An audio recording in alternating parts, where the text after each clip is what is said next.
The wind howled through the pines as Ethan Cole, a 52-year-old former soldier with a grey-streaked beard and tired blue eyes, trudged up the snow-covered path toward the old cabin his late uncle left him. He had come seeking peace, a place to heal from years of noise and loss. But from the moment he unlocked the door, his loyal German shepherd, Ranger, began growling at the frozen stream behind the cabin. Day after day, the dog refused to calm down, barking endlessly at the same patch of ice as if something or someone was buried beneath it. Ethan tried to ignore it, until one morning, when the ice cracked and the secret hidden under the stream began to surface. When Ethan Cole first turned the truck off the old mountain road, he wasn't sure what he was looking for. Maybe peace, maybe answers, maybe just the silence his life had been missing for too long. The air up there smelled the same as it did when he was a boy. Pine needles, frozen soil, and the kind of cold that made your lungs ache but reminded you that you were alive. After 20 years in uniform, after watching too many things fall apart, he was done with noise, done with crowds. The mountains, he thought, might let him breathe again. The cabin appeared just as the sun began to drop behind the ridge, small but solid, crouched between tall pines whose shadows stretched across the snow. His late uncle's handwriting had been shaky in that letter. "The place is yours now, Ethan. Maybe it'll do you some good." Ethan hadn't been here in years, not since he was a lanky teenager learning to fish the cold streams and chop wood under his uncle's watchful eyes. The man had lived alone until the very end. Ethan wondered, as he stood there staring at the weather-beaten porch, if the same solitude now waited for him too. "Come on, Ranger," he said quietly, opening the door. His voice echoed faintly inside the empty space. The old floorboards creaked beneath his boots, and dust swirled in the light of the setting sun that cut through the window. Ranger, the grey-muzzled German shepherd who had followed him through deployments, storms, and sleepless nights, trotted ahead, nose to the ground, tail low. "Smells the same, huh, boy?" Ethan smiled faintly. It did. Smoke, pine, and something older, like time itself had settled into the wood.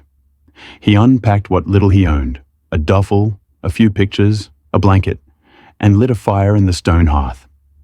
The warmth filled the room slowly, crackling, comforting. For the first time in months, Ethan let his shoulders drop. Ranger circled near the fire, lay down with a heavy sigh, and for a while, there was only peace. The kind of peace a man can almost believe will last. Then Ranger's ears twitched. A low growl rumbled in his throat.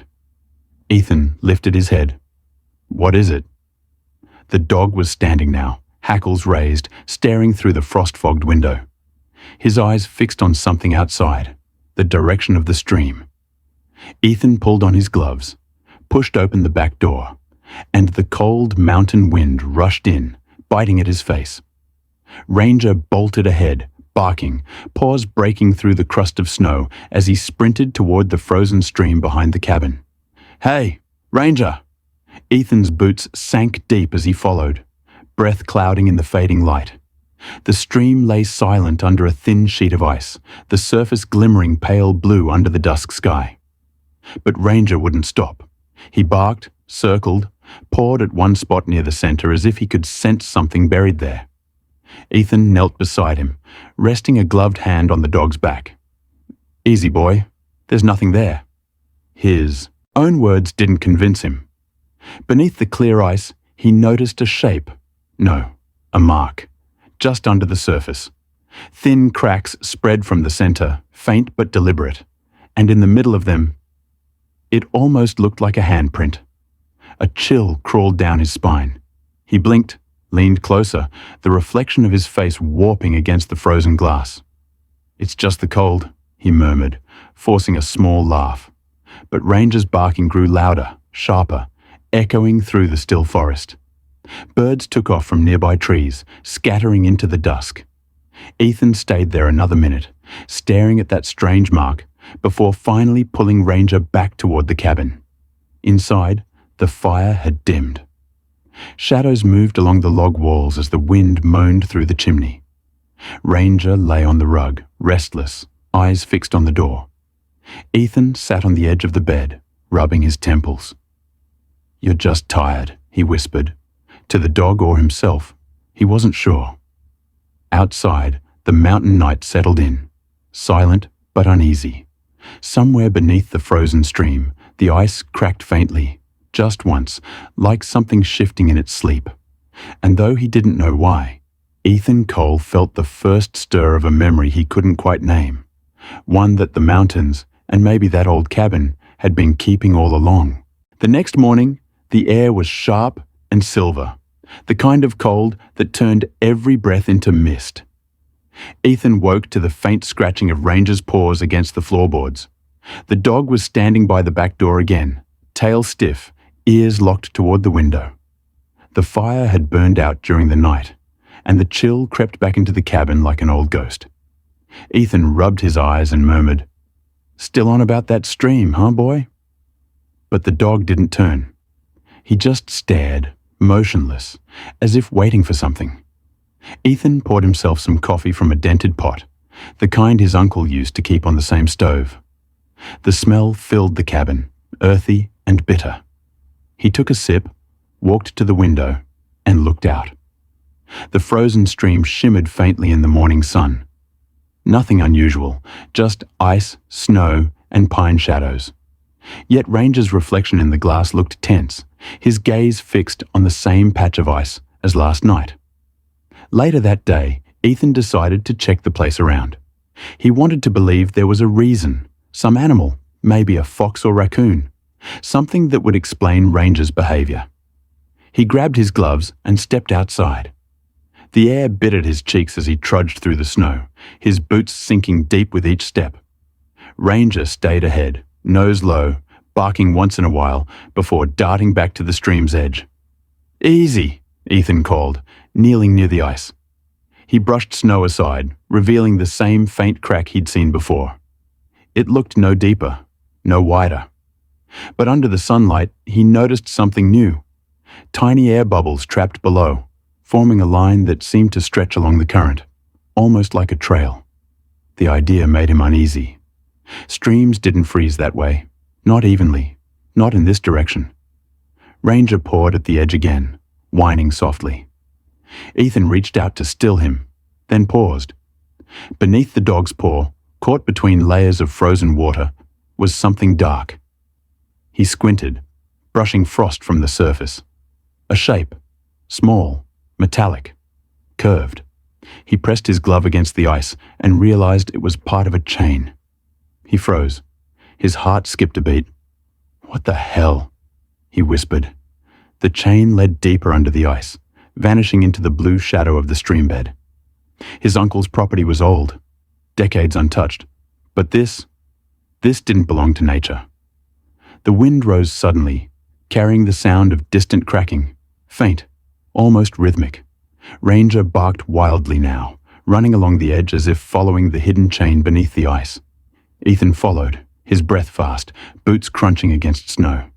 The line continued, faint but visible through the clear sheet, leading toward a bend in the stream where rocks jutted like frozen ribs. When he reached the bend, Ethan saw it. A half-buried wooden post, rotted and leaning, the end of the chain coiled around its base before disappearing under a thicker patch of ice. He crouched, touching the rusted metal. It felt too deliberate, too human. His uncle had never mentioned anything being buried near the stream. He stood in silence, listening to the mountains breathe around him. The forest seemed to hold its breath. Only Ranger moved, pacing, barking once, then twice, low and insistent. "All right," Ethan murmured. "Let's mark it. We'll dig when the thaw comes." He turned toward the cabin, but Ranger didn't move. The old dog kept looking down at the ice, nose pressed against it, ears flattened. That night, the wind picked up, rattling the shutters and whispering through the pines. Ethan sat by the fire, journal in hand, writing notes about what he'd found. The chain, the sound, the cracks. He tried to reason it out, to ground it in logic. But every time he glanced toward the window, Ranger was there again, sitting upright, watching the darkness where the stream lay frozen. When Ethan finally climbed into bed, exhaustion pulled at his eyes. He drifted towards sleep with Ranger's quiet breathing beside him. But just before he slipped away, a sound rose from outside, soft, hollow, unmistakable.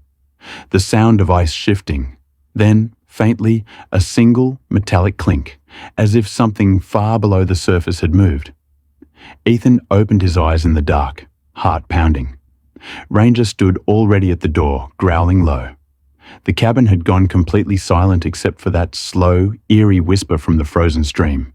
Ethan woke to the sound of silence, the kind of silence that presses on your ears until it becomes its own kind of noise. Outside, the mountain was still, the air frozen in place. For a moment, he thought he'd dreamed it all, the chain, the barking, the strange crack beneath the stream. But then he saw Ranger. The dog sat by the door again, rigid, alert, eyes fixed on the same direction as always. Not again, Ethan murmured, sitting up, rubbing his face. He poured coffee into a chipped mug, the steam rising in curls. He told himself he'd get used to it, that old dogs fixate on things.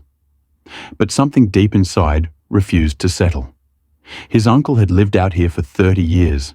He'd written letters, yes, but never once mentioned anything about the stream. If there had been a chain or something buried, he would have said so. Unless he didn't want it found.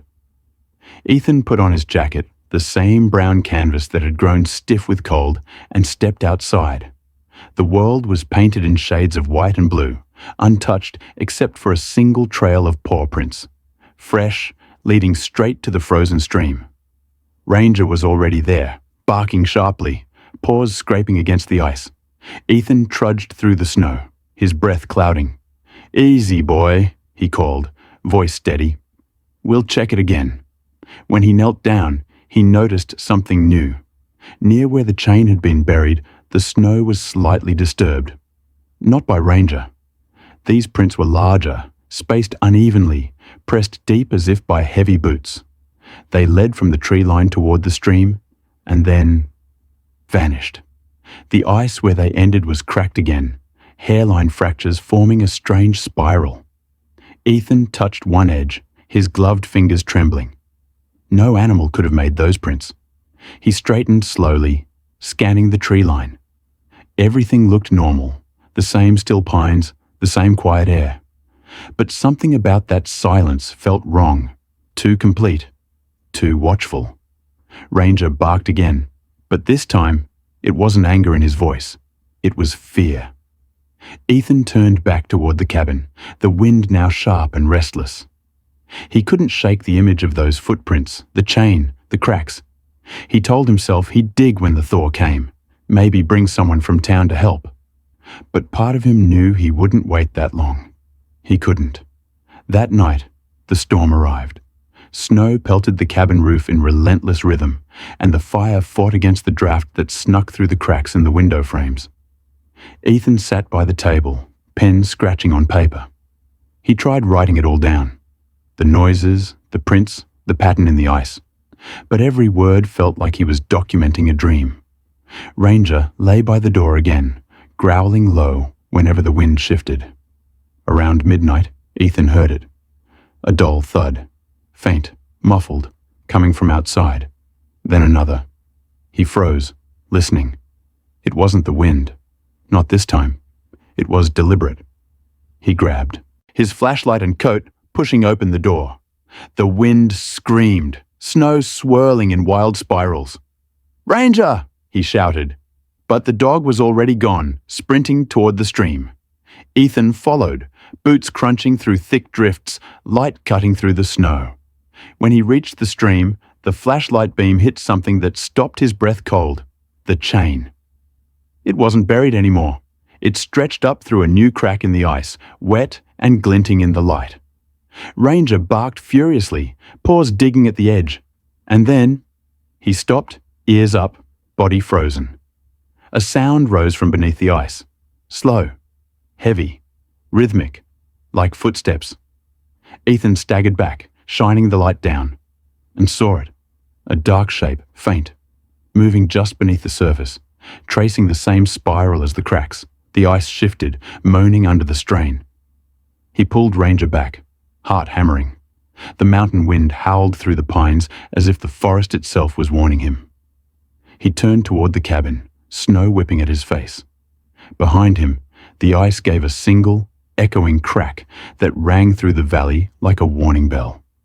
Whatever was buried beneath that frozen stream wasn't meant to stay buried. The storm lasted for 2 days. By the time it passed, the mountains looked new again, blanketed in pure white silence. The air was heavy with that strange stillness that follows great noise, like the world was holding its breath. Ethan stepped outside the cabin, his boots sinking into the soft snow. The cold bit through his gloves. Behind him, Ranger padded quietly, tail low, eyes locked on the frozen stream as if drawn by something unseen. "All right, boy," Ethan muttered, tightening his coat. "Let's see what you've been trying to tell me." He followed the dog toward the stream, every step crunching softly beneath him. When they reached the bank, the scene stopped him cold.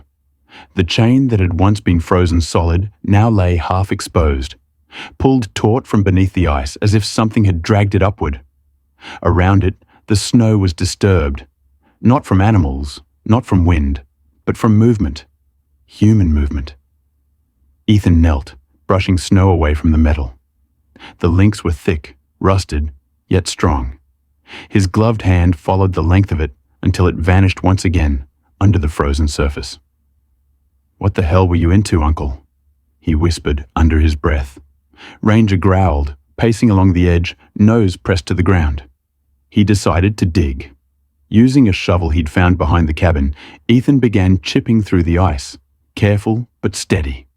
Every strike echoed through the valley like a gunshot. The sun was bright overhead, but the light felt cold, distant. Finally, the ice gave way. Ethan cleared the shards and peered down. There was something dark below, a shape. Not rock, not wood. Smooth, curved, metallic. He leaned closer, heartbeat rising. Ranger barked sharply. Ethan's glove brushed snow from the surface, and a flash of engraved metal caught the light. Letters, faint and weathered. U.S. Army property. He froze. His mind raced. His uncle had been many things. A hunter, a recluse, but never a soldier. "No way," Ethan whispered.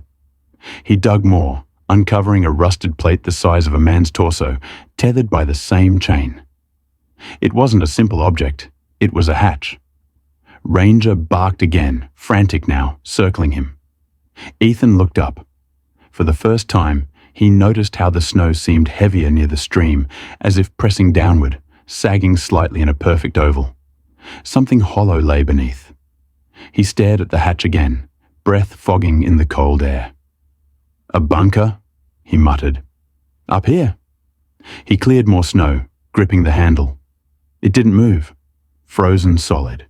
He tried again. Nothing. The chain rattled faintly under his hand, and from somewhere below came a deep, hollow creak. The sound made his skin crawl.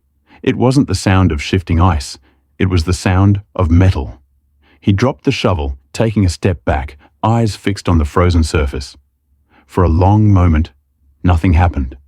Then, a faint vibration, like something stirring deep below. Ranger growled low, the fur on his neck rising. Ethan's breath quickened. "All right, boy," he said softly, backing away. "We're done for today." He turned toward the cabin, but before he could take another step, a crack echoed through the air, loud and sharp. He spun around. The ice near the hatch was splitting, the chain trembling violently as if being pulled from below. "Ranger!" he shouted. The dog barked once, backing up, eyes fixed on the hatch. The crack spread in a perfect circle, steam rising faintly through the split ice. Ethan grabbed Ranger's collar, dragging him backward as the ice gave a sudden groan. They stumbled away, breath ragged, hearts pounding. Behind them, the chain fell still. The valley went silent again. Ethan didn't look back. He didn't need to. He knew what he had seen And whatever it was under that ice, it was waiting. That night, as the wind screamed outside, Ethan sat by the fire staring into the flames.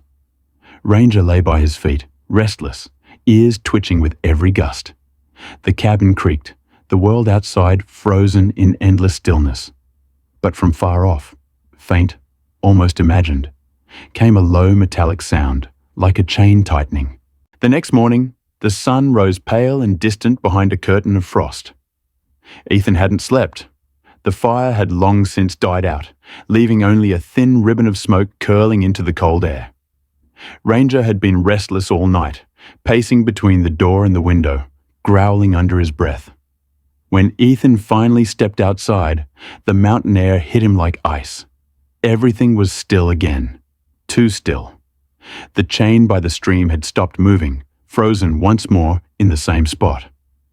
But now there was something else. An opening. The ice had collapsed near the center, leaving a circular hole no wider than a man's shoulders. Steam rose faintly from it, curling in the morning light. Ethan knelt near the edge, brushing frost from his beard. "It's warm," he murmured. That wasn't right. The temperature hadn't been above freezing for weeks.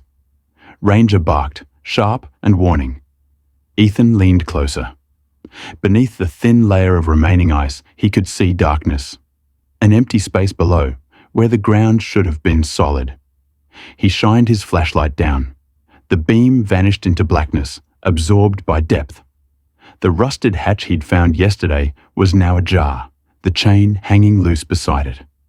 The letters U.S. Army property caught the sunlight one last time before disappearing into shadow. His breath hitched. "This isn't natural," he muttered. He looked around at the valley, the still trees, the frozen silence pressing close. There was no one for miles. No roads, no phone signal.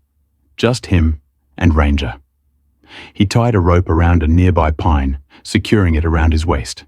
"Stay," he ordered softly. Ranger whimpered, but didn't move. Ethan took a step toward the opening. Cold air brushed his face. Except it wasn't cold. It was warm, metallic. It smelled faintly of oil, rust, and something old, something forgotten. He climbed down a few feet, boots scraping metal.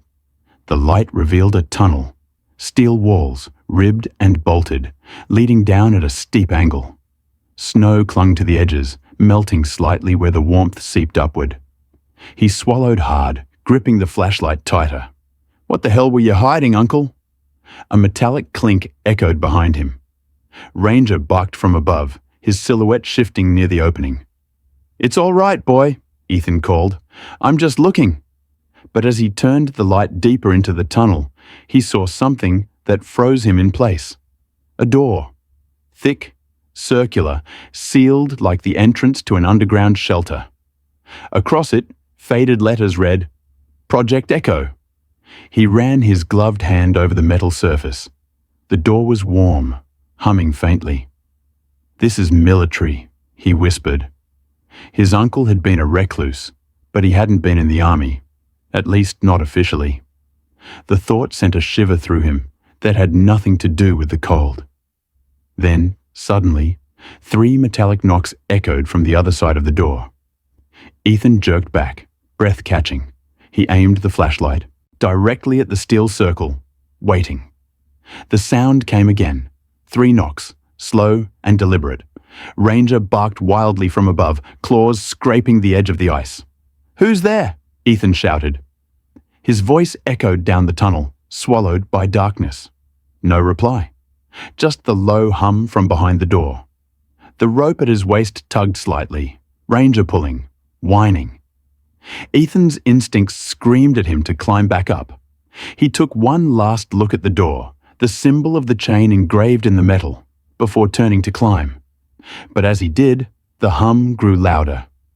The air thickened, warm and vibrating. He felt the faintest tremor beneath his boots, like machinery coming to life after decades of sleep. "Ranger!" he yelled, climbing fast. The dog barked in panic, pulling hard on the rope. Ethan reached the opening just as a rush of hot air blasted upward from the hatch, melting the ice around it. He stumbled into the snow, gasping, eyes wide. The chain beside the stream moved again, this time on its own. He untied himself, stepping back slowly, heart pounding. Ranger pressed against his leg, trembling. The air smelled strange now, like old iron and electricity. Ethan looked at the dark hole beneath the ice and whispered, "Whatever you are, you should have stayed buried." And far below, from somewhere deep inside that tunnel, came one last echo, a faint metallic clang, like a heartbeat in steel. Ethan didn't sleep that night. The wind screamed across the ridge, slamming the shutters against the wall like a warning. He sat near the fire, his hands shaking, eyes fixed on the notebook where he'd written a single phrase, Project Echo. The words meant nothing, yet somehow everything about them felt wrong. Ranger lay beside him, awake, ears twitching with every groan of the mountain. Every so often, the old dog would lift his head and stare toward the door, growling low, as if he could hear something Ethan couldn't. When dawn came, the world was pale blue, silent, untouched. The storm had left behind a calm that didn't feel peaceful. It felt like the mountain was watching. Ethan grabbed his flashlight, rope, and coat. His mind set. He couldn't leave it now, not after what he'd seen. He had to know what was down there. "Stay close, Ranger," he whispered. The dog's tail gave a nervous flick. Together they crossed the snow toward the frozen stream. The opening in the ice was larger now, the hatch fully exposed. Steam still drifted up in lazy curls, and the chain lay motionless across the snow. The metal door below yawned open just an inch, as though inviting him in. He tied the rope again, took a deep breath, and descended. The tunnel's steel walls gleamed faintly in the light of his flashlight. Frost melted under his boots. Each sound, each breath, echoed endlessly through the metal corridor. "Easy," he muttered. "Just a look." Ranger barked softly from above, his voice distant and anxious. Ethan reached the circular door again. It stood slightly ajar now, the air behind it warm and heavy. He pushed, and it moved. Inside was a chamber, larger than he could have imagined, half collapsed from age but unmistakably human-made. Metal crates lined the walls, all stamped with faded insignias. U.S. Army Research Division. Rusted tools hung on racks. On a desk at the center sat a thick binder, its cover labeled Project Echo, classified. He reached for it with a trembling hand. The paper inside had yellowed with time, words barely legible. Experimental acoustic weaponry, subterranean testing, do not reopen site. His pulse quickened. He turned another page, and there, a photograph. His uncle. Younger, wearing a uniform, standing with men in military coats near the very stream above. Ethan felt his stomach twist. "You were part of this," he whispered. A deep, metallic groan filled the room. The chain that had once been frozen outside now ran through the floor, attached to a massive steel vault in the corner. The noise grew louder, a slow, grinding sound. Ethan turned toward it, flashlight shaking. "No," he breathed. "Not again." The vault door shifted. Something was moving inside. He stumbled backward, pulling the rope around his waist. "Ranger!" he shouted, but his voice echoed uselessly through the tunnel. The vault shuddered once, then fell still. Only the hum of ancient machinery remained. Ethan's instincts screamed to run. He grabbed the binder and turned toward the tunnel. The rope tightened suddenly, Ranger pulling, barking furiously from above. Ethan climbed fast, boots slipping against the icy rungs. Behind him, a sound rose from the darkness. Not metal this time, but a deep, human sigh. He reached the surface, gasping, pulling himself and the binder onto the snow. Ranger circled him, barking wildly, pushing him away from the hole. A rush of air burst upward, hot, heavy, smelling of iron and dust. Then silence. The hatch below slammed shut, the chain snapping tight. Ethan fell to his knees, clutching Ranger's fur. His heart hammered against his ribs. For a long time, neither moved. Only the wind spoke. That night, he burned the binder in the fireplace, watching the pages curl into ash. His uncle's face turned to smoke before his eyes. Ranger lay beside him, finally calm. Ethan whispered, "Some secrets should stay buried." Outside, the frozen stream gleamed in the moonlight, silent again, peaceful again, as if nothing beneath it had ever stirred.